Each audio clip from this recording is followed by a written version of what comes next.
Hello everyone, this is Ben from VGBlaster, and boy have I not made a video in a long time. I do apologise for that. It's been what, 7 months since I last made a video. I've moved to another property. Got a new job that's taking up a lot of my time, which means I do have more income, but I have less time to spend that income on card games and play card games and things like that. But over the weekend I did go to the UK Buddyfight Championship Series Spring Circuit 2017, and if you can tell by this beautiful playmat, I made it to top 8, and if you can tell by this beautiful trophy, I came second, or first runner-up as it says. Don't put that on my trophy. I didn't come first, I came second. I'm not a fan of that. But yeah, so I came second with my own personal Jackknife build. This is a Jackknife OTK build of my own creation. It was kind of a last minute decision, and the deck really wasn't tested as much as I'd like it to be. I do want to make changes to it. I will talk about that as I go through the deck, but the problem was it uses cards from Crossing Generations, which came out on the Friday and the tournament was on the Sunday. So it was very last minute, didn't have as much time to prep as I'd liked, but I know Jackknife, it's the deck. I played this last year. This won me third at last year's Springfest in the UK, so I know the deck like the back of my hand. I had a build in my head. I'd play tested it with certain proxies, things like that. I knew it was good, but I hadn't used it in practice much. But I thought I'd just go for it, and it worked out fantastically. Most people didn't expect it. It was built to counter the current meta and just deal, like I said, it's an OTK deck. Its goal is high, maximum damage output as quickly as possible, to outspeed Thunder Empire, to outspeed only Assassins, getting any kind of advantage, because if you let them set up and have a turn or two to kind of do stuff, they can kind of control the flow of the game then. So it was to outspeed that. It has a lot of ways to get over Prism Dragons. I'll go into that as I go into it. Just certain things it does. It was like, just my goal in mind was to get over what decks I thought I was going to see, and nobody kind of expected Jackknife, and when they do see it, they expect a Style of Justice build, which this is not. I own Style of Justice, I've made a Style of Justice deck. I'm not the biggest fan of that build. It's just, if you get it in opening hand, great, and you're probably going to win, but even then, and actually no, because most people know how to play against it as well, and as soon as you hit Style of Justice, your opponent stops having fun, you kind of stop having fun, you kind of sit there and keep swinging until you hope they die, or they keep swinging at you or kill your Jackknife and then you can't use its effect. Or you don't get it in your opening hand and then you spend the whole time thinking, oh god, how am I going to get into Style of Justice? And you're not thinking about how am I going to win this game, and then you lose that way. So I currently don't like Style of Justice. Maybe when Sol Aster comes out, I will make a build of it when it's less fragile, because I kind of think it is, because a lot of people kind of know it and kind of know how to play against it, because a lot of people don't like it. So I went with this build, which I will get into now. I'm just kind of trying to explain my reasonings behind why I did go for this. So there are some changes I want to make. I'll go through that as I go through the cards. This was my buddy, Full Liberate Jackknife. This won't be my buddy in future builds, but it was the weekend, so I'm going to show you what the build was that I took that won me second place, and then I'll talk about changes as I go through. So as I said, Full Liberate was my buddy. That will change as we go into the deck in future. This will be my buddy because I run 4 copies of Galaxy Dragon and Jackknife. Brand new card, as I said, came across Generations, opened 3 boxes, managed to luckily pull 2 Jackknife secret packs out of them. So it's very lucky of me. If you don't know what it does, it's a brand new card. Obviously, its core cost is put a card from your drop zone into this card's soul and pay 1 gauge, and there's a skill of Counteract Galaxy Wing.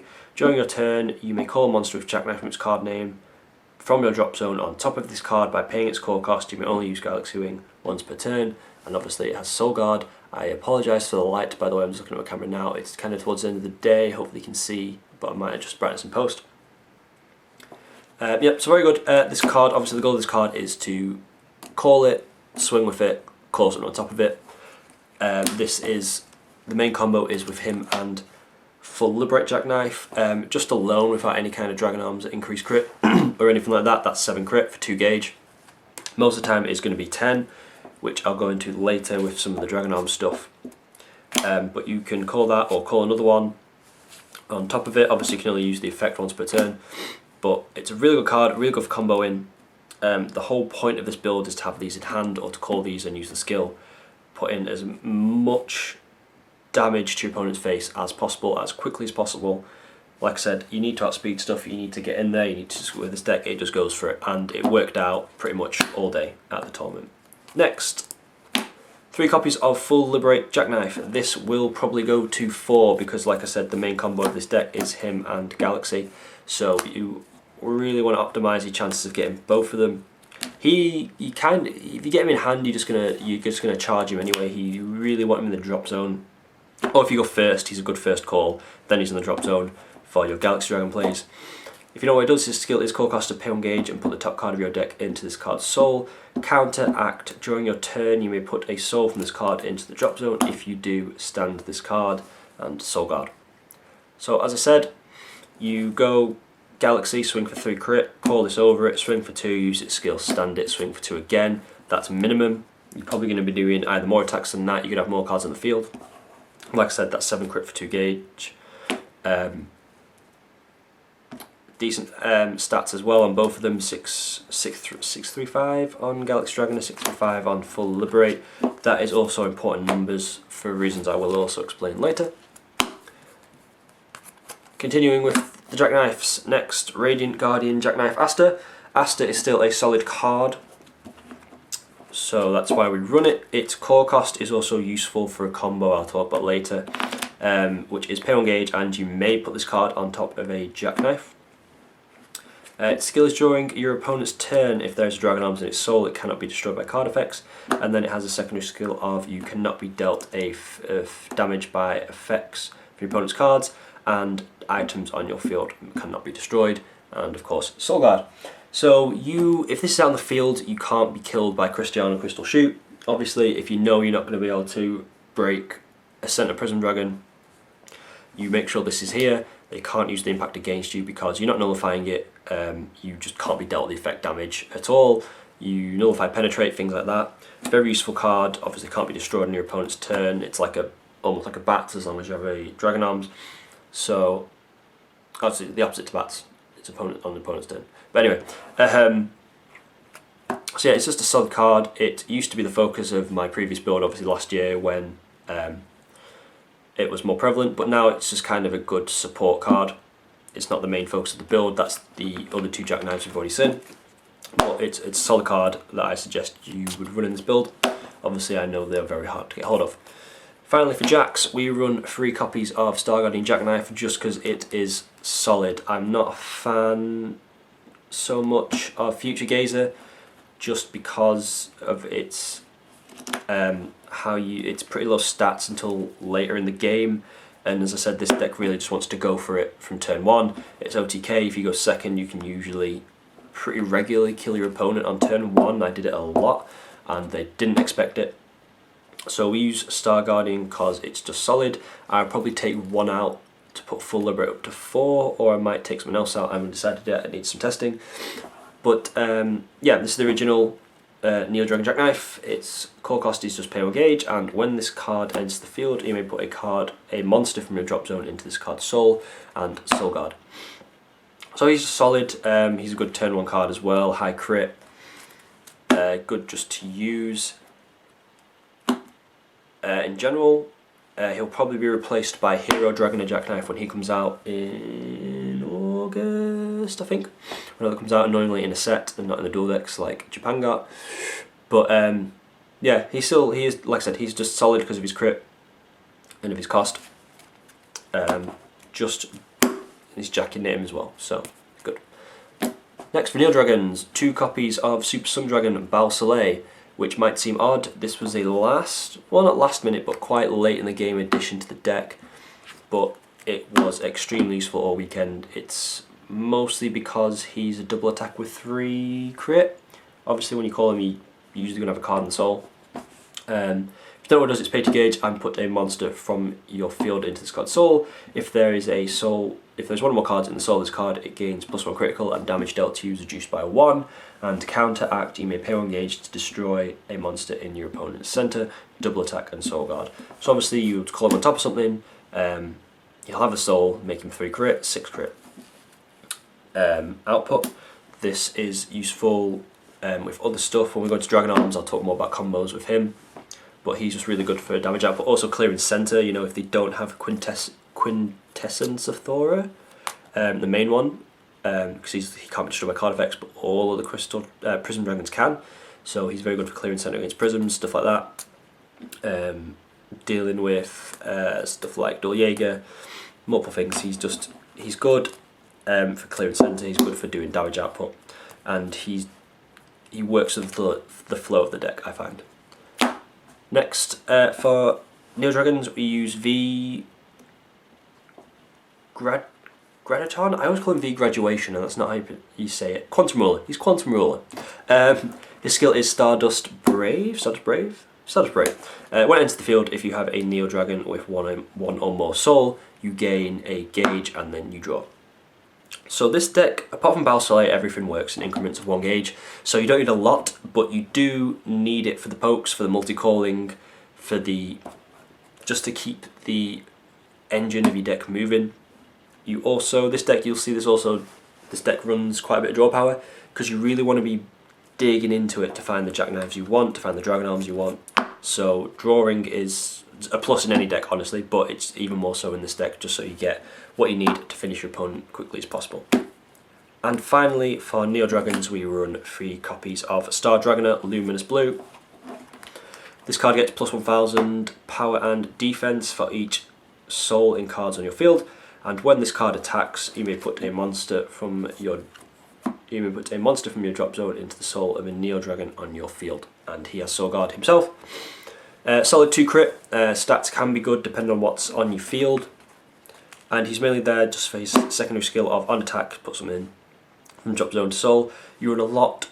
There's 3 main dragon arms that you really want in the soul when your Jackknife's attacking, just for more combos, for more power, to make sure they're hitting.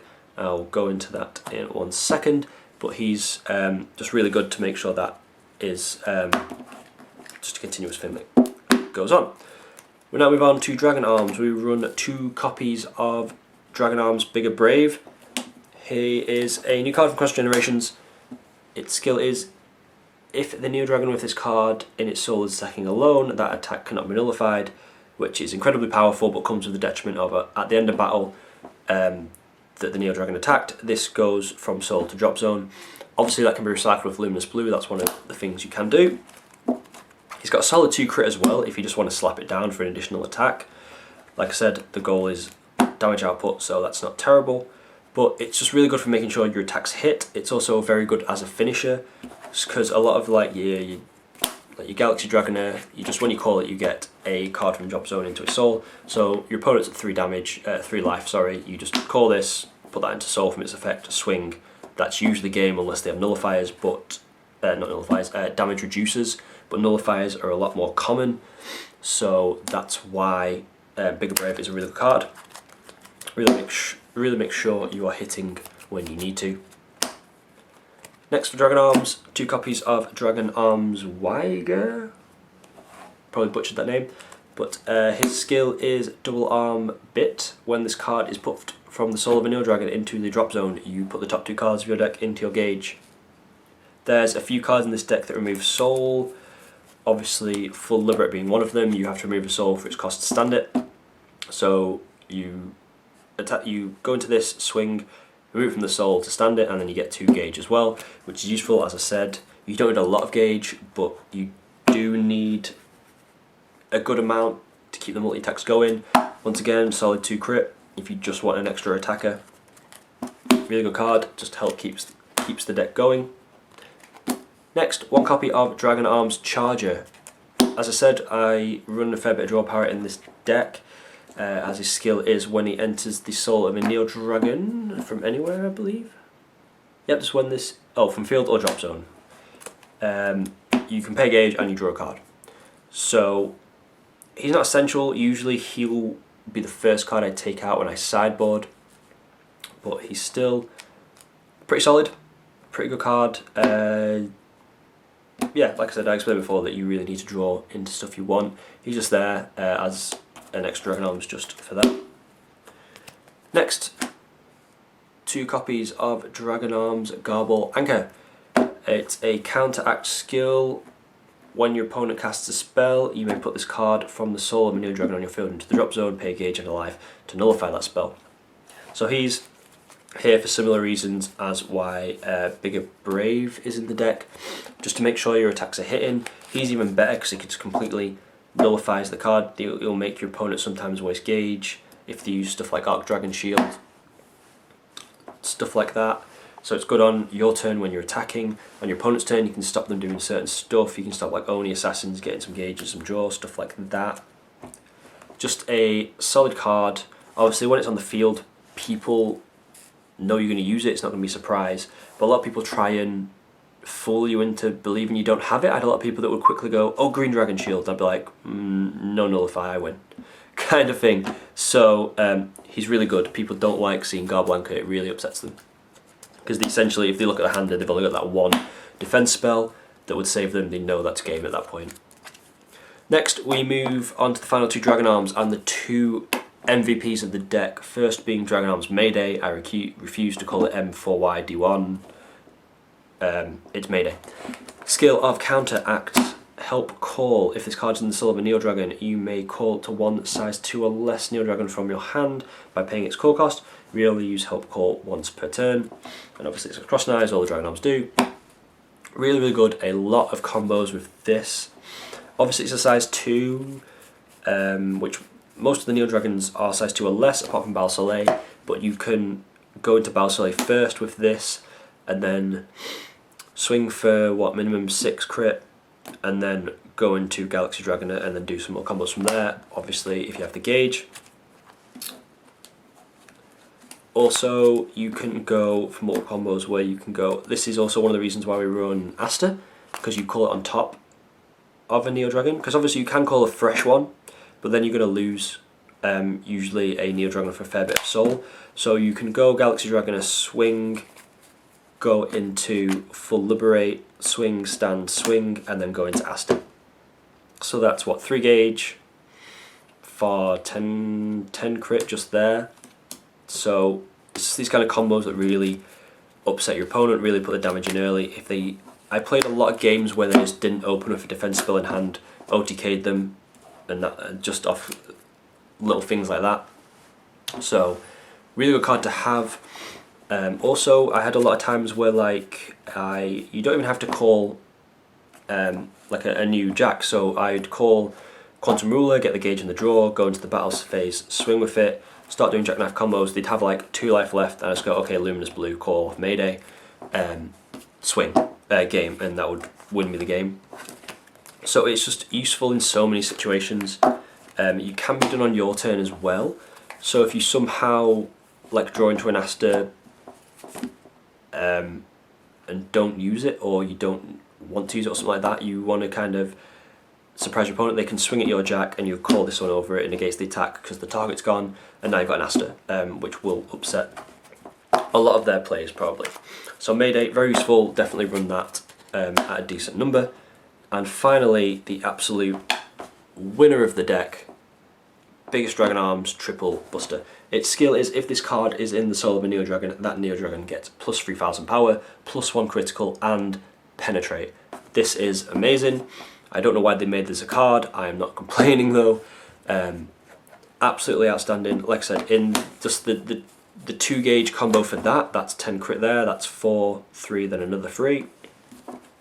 You can call it and then just call Bal Soleil on top of it to make him 4 crit, that's 8 by himself, and then you can just like swing him for the weapon or anything like that, or then call something else through like Mayday, stuff like that. Really good, solid card. The penetrate as well, even if they've got something in the centre, usually just plows over it. Also, this card is, as I was talking about, this deck's kind of designed to be anti-prism. All of your Jackknives, apart from Star Guardian, have 6k power.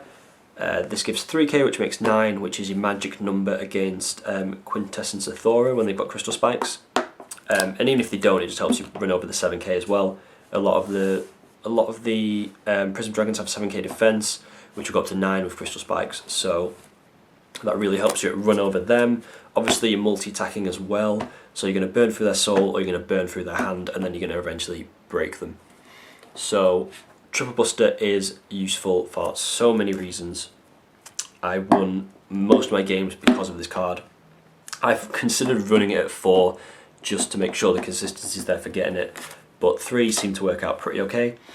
It's an amazing card, it's a rare, it's not hard to get hold of. I would run it in everything. It's amazing. So that is it for monsters. We will now move on to spells. We run 4 copies of Mars Barrier. Just if we don't get what we need, it helps us stay alive longer. Or I had a terribly long game against a Danger World player who just kept gaining life back because obviously he wasn't touching me. I sat at 10 life for so long, but he kept us drawing into like the 6 or 8 life gain oak card, whatever it is, deep something of whatever. So, and he kept slapping down that gallows, the gallows card that when it's got Shadow Dive, when it hits destroy everything and deal damage, which is a pain to deal with. That stopped that. If I got a bad opening hand, it stopped just me losing before I could actually make a big play. It stopped unyielding bats when they were above 4 life from just blowing my center wide open. Useful for a number of things. It is the only defense spell I run. Feel free to run more, but this deck plays closed center, and you don't mind losing your jacks. You really don't, because if you end a turn on full liberate, next turn you're probably going to call a Galaxy Dragonaut anyway, so you don't mind losing it. So you don't have to waste it protecting your jacks if you know you're going to go for another Galaxy turn play next turn anyway. So I don't think you need a lot of defense spells. This is just if they do happen to crack your center, or there's an annoying card, cards like Shadow Dive, stuff like that. It just helps you stay alive and stop them and stop unyielding bats, because if it's negated, then it can't carry on destroying your center monster. Next, we run 2 copies of Star Believer because I only pulled 2 copies of Star Believer. Solid card. Cast cost is put a soul from a card on your field into the drop zone. If you do, gain 1 life and draw 2 cards. You may only cast Star Believer once per turn. Really good combo in it with Weiger. Still can't say that name. So obviously, and your Galaxy Dragonaut doesn't need its soul per se, because you're going to call something on top of it anyway. So you can call Galaxy Dragonaut, cast Star Believer, get rid of Weiger, you draw 2, gain a life, and gain 2 gauge. For nothing, basically, for the gauge you paid to call Galaxy Dragonaut, and you want that on the field anyway. So there's no detriment to that. And once again, you really want to dig through your deck and draw. It's also, that life gain saved me in certain situations from being like the dreaded 5 against Thunder Empire, stuff like that. In the same vein, I run Dragon Arms Factory, which is discard a Dragon Arms from your hand, and if you do, you draw 2 cards. You can only cast Dragon Arms Factory once per turn. It's quite funny how many times I'd go from one into another during the day. So obviously I cast Dragon Arms Factory, draw 2, go into Star Believer, cast that, draw another 2. Really good. Your Galaxy Dragonaut needs a card in the drop zone to call it. So if you get the opening hand, you then set to go into Galaxy Dragonaut straight away. Because a lot of the times I had to I'd have to call Triple Buster, then call another Dragon Arms over it, then get Jackknife out and then have a second Cross Knives. But that's kind of a pain to do. So this just makes that play easier. Once again, drawing good in any deck, especially in this. I might have to turn the light on in a minute. I'm losing the light very quickly, but hopefully it won't take too long. We're 24 minutes into this video. So, for spells next, Star Jack Repair, 2 copies of. Skill is you may cast this card. If you have a card of Jackknife and its kind in the field, put the top card of your deck into your gauge and put a card from your drop zone into the soul of a Neo Dragon on your field. You may only cast Star Jack Repair once per turn. So you have 3 main Dragon Arms you really want in your soul at any given time, which of course are Bigger Brave, Mayday, and Triple Buster, and to an extent in certain situations, Garblanca. So this just helps you get them, gives you an extra gauge. You just need those little bits of gauge here and there just to get the multi-calling going, just so you can do more. Also, if you're just short on hand, you can just put a charger in, you gain a gauge off the skill anyway, you then pay that gauge to get the draw. Lots of ways you can use that. Just a combo, just to keep soul up if you need for some reason to play defensively. Like I said, this deck isn't, for a Star Dragon deck, it isn't big on the defense. You keep your center closed just to stop yourself from dying quickly if you don't get a great opening hand. But Starjack is there for the gauge and to get multiple Dragon Arms that you want in your soul there. Next, one copy of Sun Wormhole that I could not bring myself to take out just for how kind of useful it was in multiple situations. I'm going to turn my light on now, by the way, because we're losing a tail amount of light. This is very unprofessional of me. Oh. That's better. That's better. Well, just myself my beanbag chair once again. Yeah, Sun Wormhole. One copy of, if you don't know what it does, it's a old card. It's pay 1 gauge. You may use one of the following abilities. Call a size 2 or less monster from your drop zone by paying its core cost, or counter call a size 1 from your hand by paying its core cost. So multiple ways this was used. Obviously, as I said, the whole point of this deck was to have Galaxy Dragoner. So if you've milled it somehow, if you're against like Black Dragon for some reason, or you've random gauge charged it by accident, well, not even by accident, just by bad luck, it's gone into your gauge. Stuff like that, or you've just gone through quite a few of them already. This brings it back out and then opens you up for more plays. It can help. It can bring back a Dragon Arms that you really need, or some. I think one time I just did it just for Luminous Blue, just to so I could call. I got an extra attack, got an extra soul back, stuff like that. Really good. It's also there for its counter ability if your opponent is Thunder Empire and they utter the phrase "Final Phase." You go, oh, okay, no, call that to center. So they can't impact you because you have a monster in the center. They probably can't do anything about it unless they have a counter destruction. But even then, that's usually rare. So you stop them in the center, they can't impact you. They end their turn, you then go in for game, usually. Stuff like that. So he's useful for various reasons. Once again, or you could also do the same reason as Mayday. You can, if you've got like a Luminous Blue on the field, you can then call another Luminous Blue over it, or you can call Quantum Rule and stuff like that just for an extra attack. Because once again, it is a counter ability. So multiple ways that could be used. I couldn't bring myself to take it out. It does seem odd at one copy, but it was just there when I needed it. So I could just never, in all my play testing, could bring myself to take it out. You can bump it up if you want to build a similar deck or take it out completely, but it just worked a lot of magic for me, so that's why.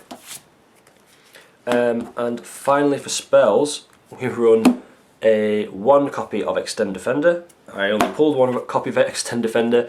Originally it wasn't in the deck. Literally, I think as I was on my way down to the venue, as I was thinking about stuff, I kind of panicked to put this in out of fear of bats, just because when yielding and of the standard, your standard triple attacking bats, don't want to deal with it.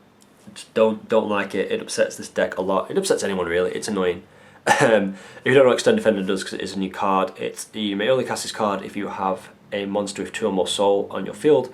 Cast cost pay 1 gauge, counter, choose one of the following 2 abilities. For this turn, the next time you take damage, it is reduced to 0. So that's there if you really need it. That's not the main reason you use it. The main reason you use it is for its second effect, which is rest a monster on your opponent's field. So you pretty easily have a monster with 2 gauge in this because you're multi-calling, you're calling on top of other jacks that already have soul. So you usually end up with about 3 or 4 soul anyway. So its condition isn't that hard to meet, but it's a gauge that you usually don't want to spend, and it's, like I said, it was just there out of fear of bats. I rarely used it. I'm probably going to take it out or replace it with something, because I think this deck is 51 cards at the minute, literally because I just panicked, chucked that in. So I might knock it back down to 50 by taking this out, or swap it maybe for another Sun Wormhole or something else. I don't know. or I might play test it and I might bump it up if it works with more copies. But yeah, this isn't essential to the build. I did just chuck it in, and I kind of regret it because it might have helped the deck's consistency a little bit more, because sometimes it was often a dead card in my hand. And finally, in this 30-minute video, oh my god, items, just 4 copies of Radiant Saver Providence. Quick cost is pay 1 gauge, give all monsters with Jackknife in their card name move, and this card gets plus 1k for each card in the soul of cards on your field. Very good for making some numbers with the power. Like I said, usually about 3 or 4 soul, so it's usually swinging for 7 or 8. So obviously 7 is a good number against Prison Dragons if they don't have Crystal Spikes. Excuse me while I take a drink. Talking this long has made my throat very dry. Oh. So yeah, and it gives you Jacks freedom to obviously to open and close your centre with ease, and then it's just an extra attack, solid 2 crit, helps just more damage output. It probably cost me the final because in one game I shouldn't have equipped it, and I opened my centre against Oni Assassins and then they popped it and then my centre was wide open. I wasn't thinking. I just kind of wanted to go for it, and it didn't pay off because they survived, and then I lost the next turn or 2 afterwards, just because they could start dealing damage to me. So if you know it's going to get popped, I wouldn't suggest equipping it. I'd then sideboard it out for the next 2 games, but it is solid against stuff you know. Or if you have Aster, like I didn't have Aster and that's why I got popped. If you know you have Aster and you know they can't pop it, then it's fine. But it's still a solid card. Like I said, you can move, it gives you more options for giving damage to your opponent, or it can just clear your centre. Then you powered up Jackknives or any Neo Dragon with like Triple Buster or anything in its soul, just to swing in there, or the Triple Stars penetrate. So, but anyway, ignore that. But yeah, it's a solid card. So that is it for the deck. Finally, for the sideboard, 3 copies of Antimatter Cloud, because every Star Dragon World deck should have Antimatter Cloud in the sideboard. If it's just for Ancient World, for Prism Dragons obviously, for Neo's Y, for Normal's Y even, for upcoming against Chaos. It specifically is when your opponent calls a size 3 monster, pay 1 gauge and discard a card from your hand, you nullify the call, so they are still going to pay whatever huge amount of gauge or cost was for that size 3 monster, and then they lose it. Against Prism Dragons, this ruins them, because if they don't have a Prism Dragon in the centre and they have no gauge, they get ruined, basically. So that's why you run it. Most people run it at 4. You can do. You can bump any of the next cards I'm going to show you down or whatever, just to make that more consistent of hitting that. I chucked it in, it was pretty useful most of the time. So yeah, next, 2 copies of Remove, once again for Prism Dragons. I didn't actually play Prism Dragons all day and I was ready for them, but it's just there, it's good for that, it's good for Ancient World, the Mirror Match, any kind of Star Dragon World build, Neo's Y, anything like that. Just a solid card, because it's just pay 1 gauge to take 2 soul from a card in the field into the drop zone. So yes, really good card. Now I am old school and still run 2 copies of Barbed Wire. Most people have took this out of their sideboard now because Dragon Forces aren't as prevalent in the meta. But I came in to the weekend really fearing Sun Dragons, because their support in Crossing Generations is solid. It's really good. I was really expecting to see Sun Dragons. I don't think anyone played them, but I didn't want to deal with Style of Impact, so that's why that's there. But it came in useful in a number of situations. A lot of people in Thunder Empire were running the double attack weapon. They'd swing with Globez first, give it a crit, and then swing for 4. When they did that, I'd let them give it the crit, and then when I received or stopped, or like I'd take the Globez attacks as 1 crit, and then rest the weapon off the counter. So that upset them, which was no end of joy to me. So it's still quite useful in certain situations. It will probably come out relatively soon. We'll see how things go. But yeah, I still run 2 copies of Barbed Wire. I also played a Tyrant build who just refused to die. I think I've talked about this because he kept getting engaged, getting life. So it was good against him as well. Next, 1 copy of Windkiss Winchester, I think, Dragon Arms. If this card is in the soul of a Neo Dragon, when that Neo Dragon deals damage to your opponent, destroy an item on your opponent's field. This is a 1 because you don't really need it that much. Like I said, it was useful against Danger World. It was mainly for Oni Assassins because I don't like their weapon. I don't like it, the fact it can destroy monsters with ease. So they're usually going to call out Kidabuki, pop something, and then the weapon item's going to pop something again. Which obviously, if you have, like if I have a Jack out with multiple soul, they're going to try and pop it multiple times. So I didn't want that to happen. I want to get rid of the item as quickly as possible. That's why it's there. I didn't have much space to squeeze another in. You can bump it up if you want, but that's my reasoning for that.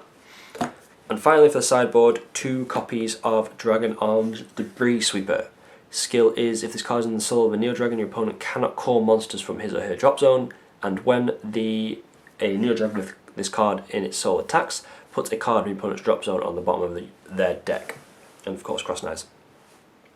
In case I didn't mention it on all the Dragon Arms, they all have cross knives, in case you didn't know. He was there for Star Dragon's Y. It stops their Eichel, whatever it's called, the one where you mill 3 and then call something and it becomes a size 0. He stops that play because they have to mill it before they call it, so they can't call it from the drop zone. It stops Magic World, the random people trying to keep Magic World alive. I did play Magic World deck. It was useful against that. It also upset Thunder Empire players that had pulled their nice new In the Name of the Thunder Empire, or whatever that spell's called, where they pay 2 life and then call 2 Thunder Empire monsters from the drop zone. They cannot do that with that. They can pay the 2 life if they want to knock it down to 4 to help with bats, but then they'd never get the calls. So it was usually more helpful to me that they were on lower life, because then I could just kill them very easily. So yeah, and also, you know, if they are capable, if you know you're probably going to lose it pretty quickly, and they are capable of calling stuff in the drop zone, you'd be like, and it was in the soul something, you'd swing, and then you go, alright, put that unyielding bats or that Demon Dragon Lord bats on the bottom of your deck. Now, if you get rid of this and then you draw into your In the Name, you can't call it because it's not there anymore. So it was kind of in there for multiple reasons and ended up being extremely useful. So that was it. That was my build. That's what I took. Like I said, I'm going to make some changes to this, like changes to the buddy, a bit more testing. I didn't pull a single copy of Star Jack Destruction, which is a spell. It's pay 1 life when I don't know if it's specifically a Jack or a Neo Dragon on your field is destroyed. Yeah, pay 1 life, counter, destroy a monster on your opponent's field and deal 1 damage to them. Obviously effect damage, or reducing their life is useful in this deck. But also the counter destruction, so they can swing with something. So, say they've got the bats or whatever, you can pop the other monster they have on the field, or anything like that. If they have crystal dragons, and all that, you can pop that little annoying red one from Prison Dragon, sorry, so they don't get the gauge and draw on their turn. Just little things like that it could be useful for. I want to play test with it, see how many to run it at. So I didn't pull any of them, so I didn't get a chance to test it with that. That might be in the deck. And I think that's it. Like I think I explained most of what I would change as I went through the video. Do feel free to question me in the comments about stuff I'm not running or why I am running a certain card, because I'll try and be as good at replying as possible to explain my reasoning. Overall, this deck is very good. It worked exactly how I planned it to. I was worried going in. I didn't think it'd do very well. I had fears it would fall apart. I'd just get bad hands.